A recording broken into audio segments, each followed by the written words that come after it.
How's it going today, guys? This is Larry from Team Shockwave with the Nekroz deck list that you guys were asking about. There are some variations from the one that was in the video against the Cyber Angel Heralds. I did run it today in the tournament, ended up with a 3-1 record, did hit that one brick. And I think it's just a lot of plays with a lot of OTK potentials, and that's why I've been playing around with it a lot. And then we can just get started with the deck list. So, we'll start on the deck list, and here we go. I run 3 Manjus, pretty straightforward, pretty standard. There is a 1 of Senju. I didn't really need a lot of the searches, like with the build that I was running with this deck list, you kind of have cluttered normal summons. With the way the format is now, I can see knocking them up, but it all depends on tweaks. I found one really good with my deck list because you can search out all the light fairies with Ben 10s, so that's really convenient. And then we have 2 Terratops. This was just a splash in the engine. When I was playing around with the deck, I just wanted to find a way to drop Herald in itself, thinking that, hard dropping Herald of Arclight has a lot of good effects. Stops a lot of things from going to graveyard, like Maxi and your opponent's ritual spell, monsters that get tributed for ritual spells, and things like that, and Dante, and a lot of things. Being that the one Speedroid target I do run is the Speedroid Red-Eyed Dice, because it does add up, and it adds up to Herald by itself, and then it can change the level of Terratop to match what you need for the Nekroz spells, as anything higher than 6 or 7 or 8, 7, 8, or 9, you have to use more than one monster for. So it does get you the changes to levels that you need for the effects. And then for random other one-ofs, we have 1 Cyber Angel. I like this card because it is a fairy. It's a level 2. I do run the Herald of Arnslight also, as you've seen. 2 and 2, adds up to Herald of Arclight. So also the fact that his effect does come and trigger off when you special summon it off of Ritual Sanctuary to get, you search Ben 10 for either a Bryo tribute or a Valk tribute.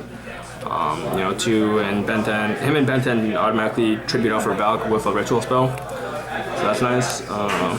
The 1 Herald of Arnslight, it's searchable. The negation and destruction effect seemed, I liked it a lot. It's very helpful. The fact that it's a level 2 tuner also helps, help with those random Manjus and Senjus that get left on board. You just synchro with them into Coral or Spark Dragon for more advantage. He gets himself easily to graveyard. Sometimes you have those hands where it's like negating a key monster effect would win you, the game. The other one is Glow Up Bulb. He was originally in the deck list with Mathematician as a different way to go into turn 1 Herald of Arclight. When I played in a tournament today, I kind of left him in and forgot to take out Mathematician. I took out Mathematician and left him in by accident.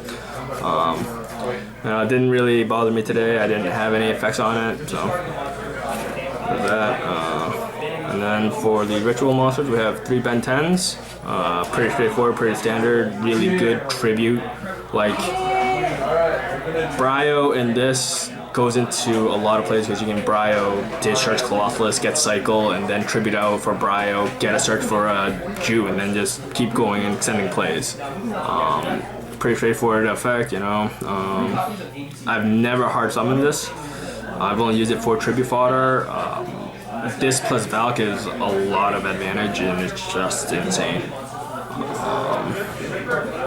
Out of 10, the other level 6, he has a really good effect for OTK potential, where all your monsters gain plus 1,000. All your ritual summon monsters gain plus 1,000 attack permanently.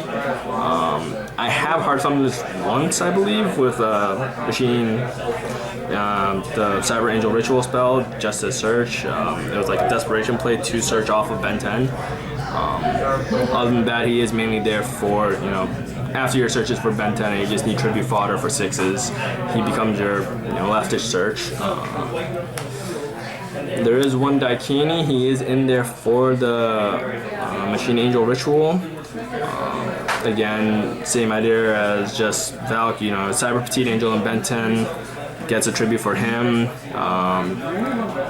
Machine Angel Ritual being a searcher was, you know, being searchable off Cyber Petite Angel makes it, you know, a lot easier to summon him. He was originally placed in there for ideally a trade-in target. It was a different variation of the deck list that I was trying around with, you know, with 3 Valks and then him just to trade in and then cycle back the level 8s. For Nekroz monsters, we have the one of Unicorn, pretty self-explanatory. Bryo,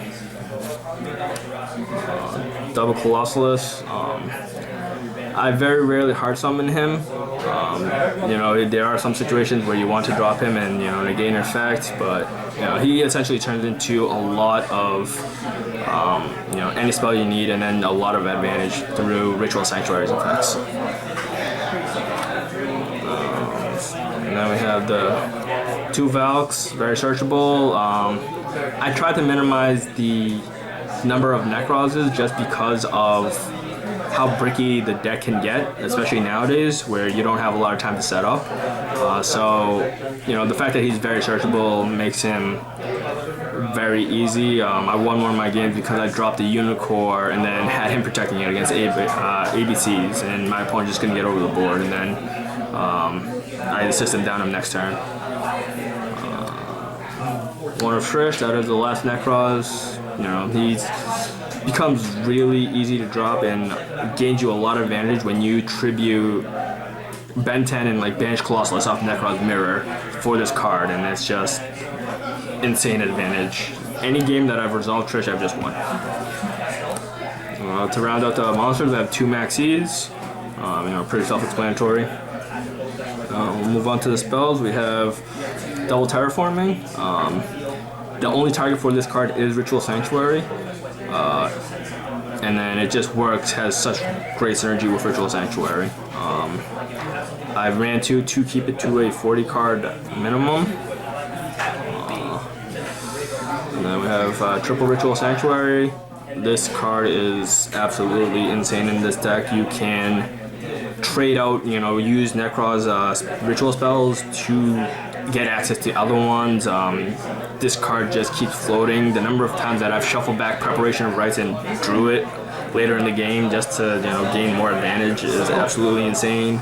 This makes one-ofs ridiculous, and like the advantages gains with like Cyber Petite Angel and just making a lot of continuous plays is crazy. You know, there's no other way to explain it. This one, like, this with Colossalus can get a lot of ritual fodder because you just search spell off Colossalus and then dish that spell card to add your actual spell card.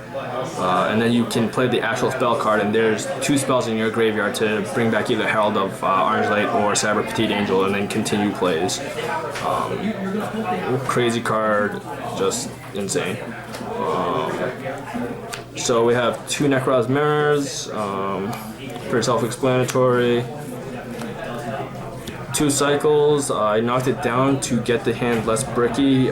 You see, while playtesting with the deck, you don't rely on their banish effects to search the spells, which is, you know, crazy that you can just shuffle them back and then add them off of any spell ditch because of Ritual Sanctuary.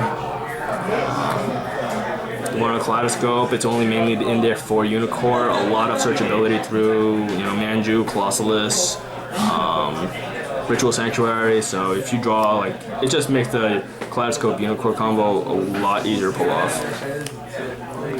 The one of Machine Angel Ritual, you know, just to in the off chance that you need to search it out and play it. Raigeki gets around, you know, Floodgate monsters or really established boards like Vantage Fiend. That is a huge problem with this deck. Foolish Burial, this was to synergize with the Ritual Sanctuary. You can just Foolish, Cyber Petite Angel, Herald of Orange Light to the graveyard, and you're already halfway there to meet the requirements to summon it. He was also there for Glow Up Bulb when I was running the Mathematician build. You can still use it with the Terratops. I'm probably going to cut Glow Up Bulb from the deck and, you know, tweak the deck a little bit differently. one of Preparation of Rights, you know, it's pretty self-explanatory. The one of Instant Fusion, it is a one of. The number of times that I've resolved it, you know, it's nice. It's just with the deck the way it is, you know, you don't really have a lot of rank 4 plays or rooms for rank 4s because, you know, in the off chance you need Kaleidoscope to send different levels. The fact that it's recyclable after you ditch it off Ritual Sanctuary and you can shuffle it back is also really helpful, you know.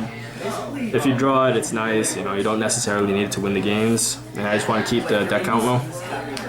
And then the last card is Vanity's Emptiness. I like this over Strike or anything else because it does help with, you know, you establish a board and then you have a lot of protection for it with Valks, and, you know, you have hand effects that, you know, will keep Emptiness on board while you're making plays and stalling on your plays so they can draw better outs. Move to the extra deck, 2 of Herald of Arclights. There is 2 copies on the off chance that you can resolve multiple Kaleidoscopes, and the fact that I do like hard summoning it. The negate effect is absolutely insane. You know, you can push out a lot of damage for OTKs. The format nowadays, you just, you know, a lot of people make passive plays or leave, like, you know, open board not expecting to get OTK'd as much. Or at least that's what I've seen. You know, Blue Eyes, they have a board, but, you know, if you can break the monsters, then they just have nothing else and you just swing for game. Tatsunoko, that is my target for the Kaleidoscope for Colossus, just level 3. I run one of Stardust Charge Warrior and one of Coral Dragon. These are just not random, but like these are the best 6s I could come up with to run with the Herald of Argilite and Manju plays. You know, just gains you advantage, and then this also gains you advantage, and still has a discard effect, so makes use of an advantage you already have. And then we have Trishula. He's just in there on the off chance that you can resolve his effect. He is hard to summon. It involves using, you know, Red Eye Dice or Glow Up Bulb along with like really weird levels like Cyber Petite Angel and Bryo. And it's just on the off chance that you can resolve it. You can also, you know, Instant Fusion back Norden and then Synchro for Jew and then, you know, go into Trishula. Decisive Armor, he is, you know, target for Kaleidoscope. 6 in, so it's Brow and Unicorn essentially on the offense that you have to. And then the other one I run is Star Eater. So that's, you know, the Valkyrie and Colossus plays. So, and then there was a low synchro count because I did need room for XYZs. Ran the 2 Utopias, pretty self-explanatory, gets around a lot of problems, you know, any big monsters, ships, things like that. Castel for rank 4 plays. Mist Dweller, you know, Unicorn is a really good water put under that, it's easy to summon.